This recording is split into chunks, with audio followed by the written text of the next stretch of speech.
संकट होते हैं, विघ्न होते हैं। तो इस प्रकार के जो सामुदायिक सार्वजनिक कार्यक्रम होते हैं, इनको आयोजित करने के लिए बहुत मेहनत की आवश्यकता होती है।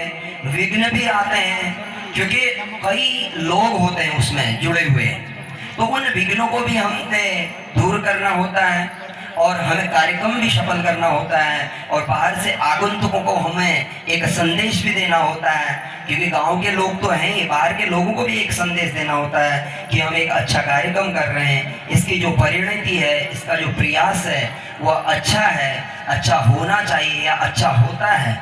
तो इस प्रकार से इस हेतु के लिए सभी लोग प्रथम दृष्टिया तो कमेटी अभिनंदन की पात्र है, और उसके बाद जो यहाँ अभिनय करते हैं, मंचन करते हैं, उन लोगों की भी शोभा तभी है जब दर्शक होते हैं।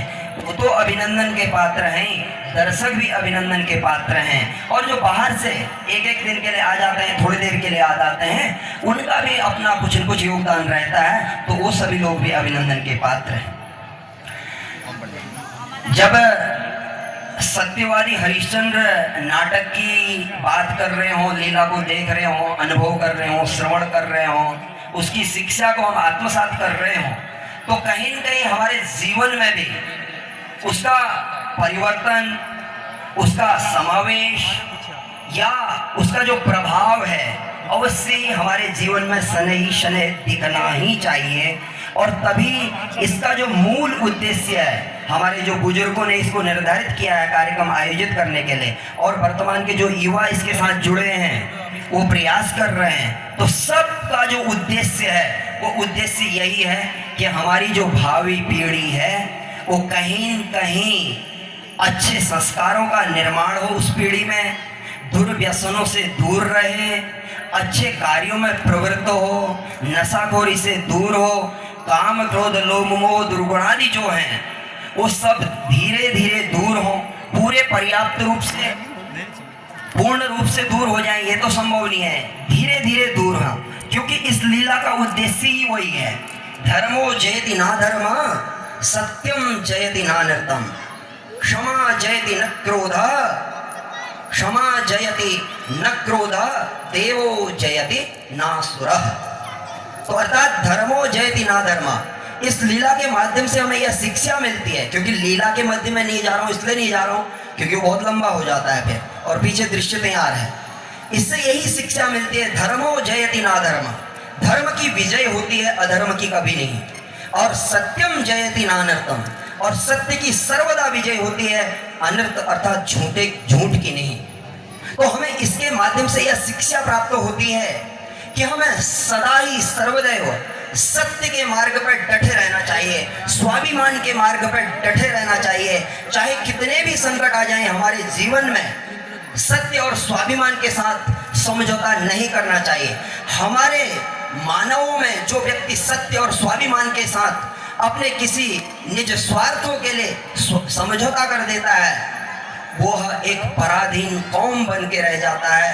ये अपने अभी तक के जीवन में हमने अनुभव भी किया है, और हम प्राचीन इतिहास पढ़ें या मध्यकालीन इतिहास पढ़ें या आधुनिक इतिहास पढ़ें, तो हर जगह ये हमें दृष्टिगोचर होता है, परिलक्षित होता है कि जब भी हमने सत्य और स्वाभिमान के साथ समझौता किया तब हम पराधीन बन गए। हम दूसरे की, वो दूसरा व्यक्ति पराधीन बनना कोई गलत नहीं है, हम पिताजी के भी पराधीन होते हैं, हम भाई के भी पराधीन होते हैं, हम पारिवारिक या अन्य विभागीय जनों के भी पराधीन होते हैं, लेकिन वो जो पराधीन करने वाला व्यक्ति है वो हमारा जो महत्व है उस महत्व को क्षय न करे, ये गलत है। तो इस नाटक के माध्यम से, इस लीला के माध्यम से हमें यही शिक्षा मिलती है कि हम सर्वदैव सत्य और स्वाभिमान के रास्ते पर चलें। एक थोड़ा सा मैं 2 मिनट और लूंगा। अब हम सत्य बोलते हैं, अब विद्यालय में तो बहुत लंबी तरीके से बोलने के लिए अवसर मिल जाता है, क्योंकि यहाँ समय का भी देखना होता है। तो अब सत्य जो शब्द है, बोलते शब्द हैं, सुनते भी सब हैं, सत्य है क्या? ये बहुत बड़ा व्यापक शब्द है, सर्वव्यापी शब्द है, सार्वकालिक शब्द है। सत्य वो है जिसकी सत्ता चिरस्थायी है। अर्थात मैं छोटे से एक लौकिक और अपने आत्मिक उदाहरण के माध्यम से बताऊं तो सत्य वो है कि मेरी मृत्यु निश्चित है, मैं जो बोल रहा हूं मेरी मृत्यु निश्चित है। और जब मैं ये अनुभव, इस सत्य को जान जाऊंगा कि मेरी मृत्यु निश्चित है, और वो कल भी हो सकती है, वो 1 साल बाद भी हो सकती है, और 10 वर्ष बाद भी हो सकती है, 50 वर्ष बाद भी। ये सत्य परम सत्य है। तो जब ये हम जान लेंगे तो तब हम अपने मूल्यों के साथ, अपने जो स्वाभिमान का मार्ग है उसके साथ, और छल कपट दंभ द्वेष मोह लोभ जितने भी हमारे अंतःकरण में, मानव के अंतःकरण में विद्यमान दुर्गुण हैं, वो हमारे धीरे धीरे खत्म हो जाते हैं। क्योंकि हम ये जो दुर्गुण पे आविर्भूत रहते हैं वो इसलिए रहते हैं कि जैसे एक बच्ची को मैं देख रहा था, मैंने जैसे ही बोला कि मेरी मृत्यु कल हो सकती है तो उसको थोड़ा दुख जैसा हो रहा था। यही सत्य है। हमें दर्द होता है, हमें दुख होता है कि नहीं, अरे ऐसा कैसे बोल दिया, किसी को पता नहीं है, हम लोगों में किसी को पता नहीं है। तो जब ये आत्म साक्षात्कार हो जाता है कि मेरी मृत्यु निश्चित है, तो हमारे ये जो दुर्गुण हैं, ईर्ष्या करना, असूया करना, दंभ करना, घमंड करना, अहंकार करना, ये धीरे धीरे धीरे धीरे खत्म हो जाते हैं। और जब ये खत्म हो जाते हैं तो हम जो परम शांति है, परम कैवल्य है, धर्म की परिभाषा बताई है, ये तो अभ्युदया निश्रेयसा सिद्धि सधर्म। धर्म वह है जहां से हमें निश्रेयस प्राप्त होता है, हमारा कल्याण होता है, हमें मुक्ति मिलती है और हमें सिद्धि प्राप्त होती है, वह धर्म है। तो ये धार्मिक मंच है, क्योंकि धर्म के शब्द को भी जानना जरूरी है और सत्य शब्द को भी जानना जरूरी है। तो जब हम सत्य मार्ग पर चलते हैं, क्योंकि अभी छोटी उम्र में मैंने भी कई सारे अनुभव देखे हैं अपने जीवन में, सत्य के, स्वाभिमान के, छात्र जीवन में भी और राजकीय सेवा में भी, लेकिन कभी सत्य और स्वाभिमान का मार्ग नहीं छोड़ा है। और उसके साथ फिर भगवान रहता है और हम दिन प्रतिदिन परिशुद्ध होते जाते हैं, पवित्र होते जाते हैं। जो आज से 10 साल पहले के हमारा वैचारिक स्तर होगा, वो आज बहुत ज्यादा आगे गया होगा। छल कपट दंभ द्वेष पाखंड ईर्ष्या असूया इत्यादि में बहुत कम हो गए होंगे। और ऐसा नहीं हम पूर्ण मुक्त हो गए हैं। और धीरे धीरे इस मार्ग पर चलते रहेंगे तो हम अपना जो हमारे दुर्गुण हैं वो दुर्गुण दूर होते जाएंगे और हम एक जो परम कैवल्य है, मुक्ति है, ज्ञान है, उसको प्राप्त करेंगे। और ये हम सब लोगों का लक्ष्य अंतिम वही है। हम किसी भी कार्य क्षेत्र में हो, कोई व्यापार कर रहा हो, कोई शिक्षण कर रहा हो, कोई राजनीति के क्षेत्र में हो, जो जिस भी क्षेत्र में हो, अंतिम लक्ष्य उसका मुक्ति है, ज्ञान प्राप्ति है। अर्थात ज्ञान प्राप्ति ही मुक्ति है, मुक्ति ही ज्ञान प्राप्ति है।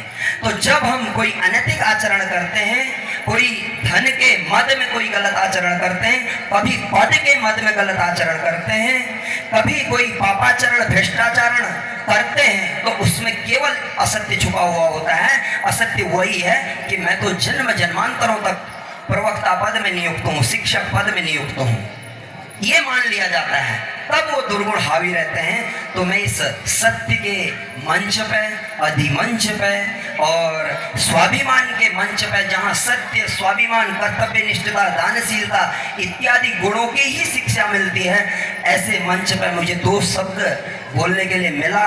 क्योंकि बोलना तो बहुत कुछ चाहते हैं ऐसे मंचों के माध्यम से, क्योंकि हम शिक्षण क्षेत्र से जुड़े हुए हैं। शिक्षा ही देना हमारा कर्तव्य है। और वह शिक्षा केवल सूत्र वाली शिक्षा नहीं, गणितीय सूत्रों की शिक्षा नहीं, पाणिनि सूत्रों की शिक्षा नहीं, या विज्ञान के सूत्रों की शिक्षा नहीं, अर्थात वह शिक्षा जो हमारे अमृतत्व को प्राप्त करवाती है, हमें मानव जीवन के मूल्यों को सिखाती है, हमें हर समय जो दुख है और सुख है उनमें समता सिखाती है, समतुल्यता सिखाती है। ऐसी शिक्षा की मैं